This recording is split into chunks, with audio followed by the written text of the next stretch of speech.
So in our gardens, we practice agroforestry, or we have a food forest. And one of the principles of a food forest is diversity. If you go to any natural forest, there are hundreds and hundreds of different things growing all together, versus a regular garden where you have maybe a row of cabbages, a row of tomatoes, a row of broccoli, a row of this, a row of that. It's not like that in nature. Everything is mixed up. You have a lot of diversity. And right here in this corner is a great example of diversity. So we have a Josta berry, which is an uncommon berry you've probably never heard of, but it's a mix or hybrid between a currant and a gooseberry, and you may not have heard of those either, but just take my word on it, it's really tasty. It's really good, and I really love it because it's easy to make more. All you do is take a cut right there of this, take these leaves off and stick it into the ground, and you have another plant. We have a small medicinal herb right here in its first year. It's going to grow a lot bigger, but it's a baby right now. This is called Baikal skullcap.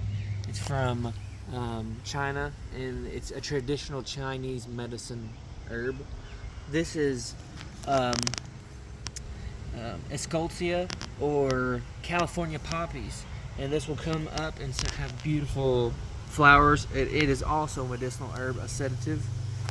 We've got just a traditional tomato here, growing up a bamboo stake. Right below us, rhubarb. And rhubarb is a great perennial vegetable. And you'll notice that a lot of these are perennials because we're not tilling the soil. In a forest, if soil's never tilled, we don't do it here. And so for that reason, we can plant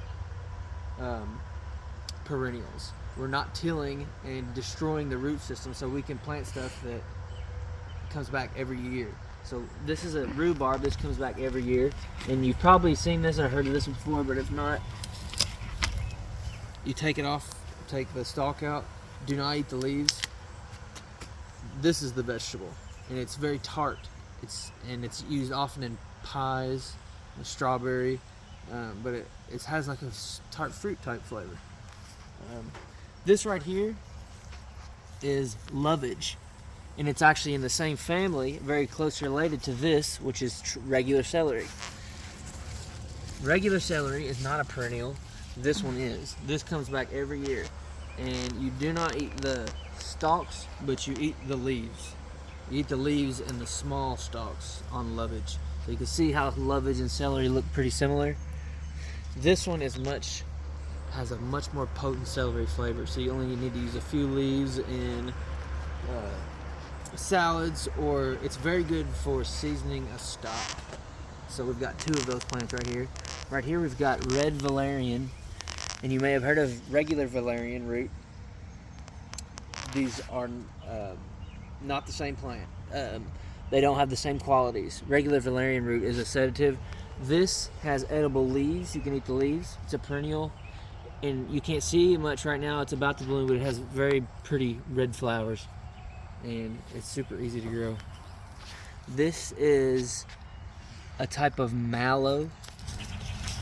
It has edible leaves and it has edible flowers, and soon this will get big and have pretty flowers as well too. This is calendula, a medicinal herb, but also edible. You can cut these off, and they're also called pot marigold because in England and places like that, they were often cut and thrown in a pot for stew, along with your other stew ingredients. But it's a medicinal herb for many different things, calendula. We've got a type of agastache here for tea. It's pretty.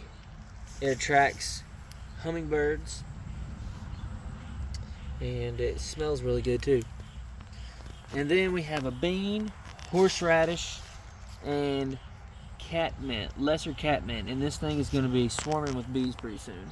So you can see right in just this little bitty corner, we don't have just a cabbage, tomato, and a broccoli. We've got maybe 20 plants right here, and that's how 20 different types of plants right here, and that's how it would be in nature.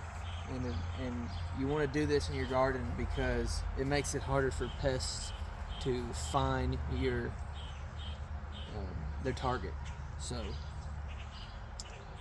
if you mix it all up, it makes it harder for pests. So if this was all cabbages, that the cabbage butterfly could land on that back cabbage right there, and he could go to each and every single one of them. But if you have a cabbage here, a cabbage there, a cabbage there, a cabbage there, a cabbage there, a few cabbages there, they have to put in work for their meal. And in the meantime, we've got plants like that big white Korean celery over there, and all these others with the flowers, like right here.